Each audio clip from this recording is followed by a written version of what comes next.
When you're about to record into your DAW, there's a number of things you want to get in place before you start recording. And I'd like to give you a short checklist of things to remember before you start recording onto an audio track. The first thing you'll do is create the necessary track. And you want to be careful if you create a mono or stereo track. And remember, the mono or stereo designation is really talking about the input of the track. The output of the track is pretty much always going to be stereo, in that you have a pan knob that can put it in the left or right channel. But the input makes a really big difference. If I'm recording with a single microphone or a single pickup, we want to make sure we create a mono track. If you were to record into a stereo track, that signal will go into the left speaker, and it's very hard to get it centered again. So make a mono track most of the time. If you're making a stereo track, that would be for maybe a synthesizer that's a stereo output, but most of the time when you're recording audio is going to be a mono track. You make your track and then name it. Every time you record, the file that's created is named by the name of that track. And if you don't name your tracks, you'll end up with this huge folder full of names like Audio 1-1, Audio 1-2, which really isn't that helpful. If things are named properly, you'll much better be able to, say, organize your files and possibly recover from a crash. So you want to name things very carefully. The next thing you want to do is set your levels, and we talked about the level setting procedure in a previous week. Just review that and make sure you do all that in the proper order. Remember, turn down your gain, plug in the instrument, turn on phantom power, check your settings.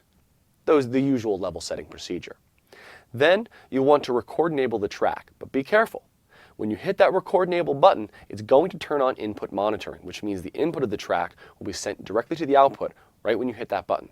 And this is a chance that you really can get feedback. If you have a microphone in the room and you have speakers active, when you hit that record button, you may get feedback, so be very careful. In fact, I would suggest for this whole procedure, if you're recording someone else, tell them to take off their headphones. And for yourself, bring down the level of your speakers. You really want to avoid those kind of loud feedback moments. Your performer will never do a good performance if they get that loud feedback once, because they'll always be worried every time you reach for the mouse. So be very careful with their ears and your own. And I would suggest after you have everything set, that's when you bring up the level of the speakers. After you've record enabled the track, you're going to want to turn on the click and count off. It's really important to have a click in the speakers so the player can be in time, and you want to have that count off ahead of time. So something to figure out in your DAW, just exactly how to turn those on. Once you have those configured, you have the track record enabled, you've checked your levels, it's time to record.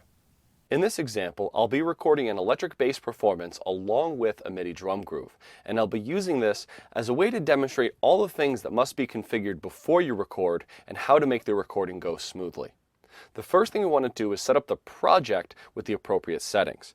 Now I'm plugging my bass directly into my interface, so I want to make sure my buffer size is low so I can reduce latency and play it in time as best as possible.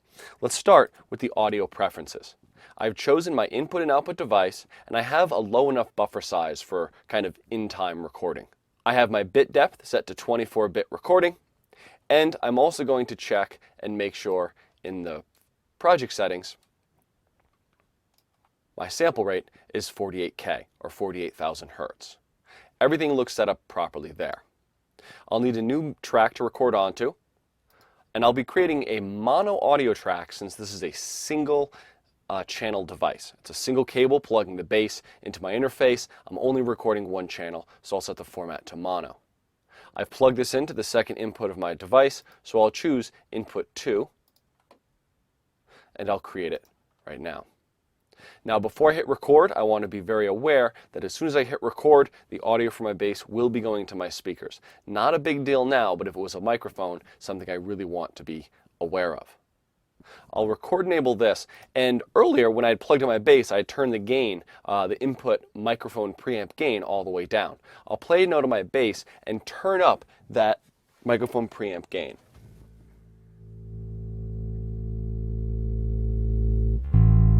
And we're starting to see some good levels there. Oh, sounds like a little distortion. I'll back it off a bit. Always trust your ears instead of the meters. The meters inside of a DAW can be a little off. Sometimes you can hear distortion before you see it there. I'm trusting the meters on the outside of my interface to set the appropriate levels. I'm just going to play a little bit and make sure the levels are where I want them to be.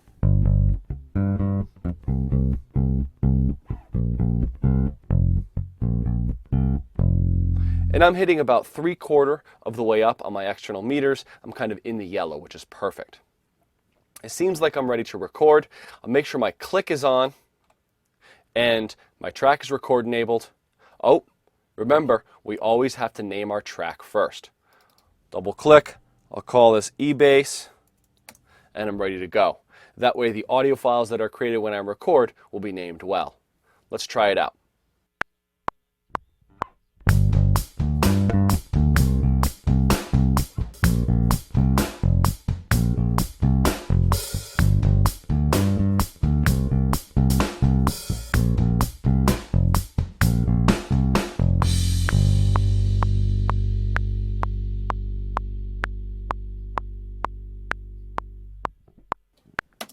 All right, I'm happy with that performance. Let's hear it back. I'll turn off the click and try it from the top.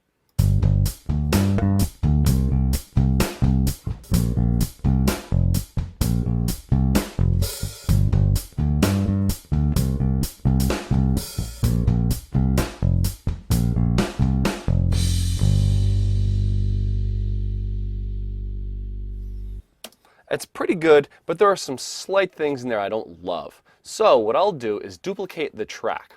Let's create another copy of it. Call this eBass 2.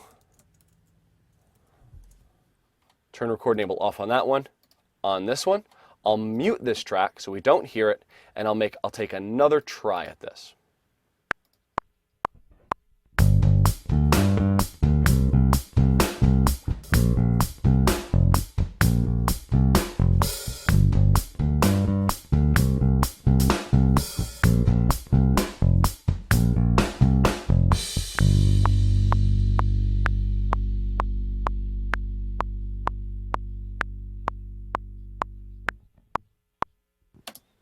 This way, I can edit between them and choose the best one I want down the road. Now that I've done some recording, I'd like you to see what was created in the hard drive. This is the project folder. We have the Coursera recording example, a session file, that's the logic file. I have an undo folder that includes some data from before the video. I had tried some things and undone that, so we have some undo data there. And I have an audio files folder that includes all the recordings as separate audio files. You see I have an eBass track, and I have an eBass 1 and 2 recording, and I have an eBass 2 track, and I have eBass 2 recording number 1. If I was to record again right now, let's just try it from this point on.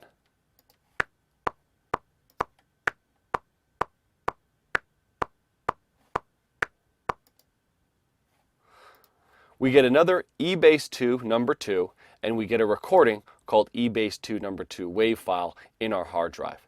No matter what you're recording or which DAW you're using, the steps are going to be the same. First, you'll check your settings, then you'll create a track, remembering to choose mono or stereo depending on your input.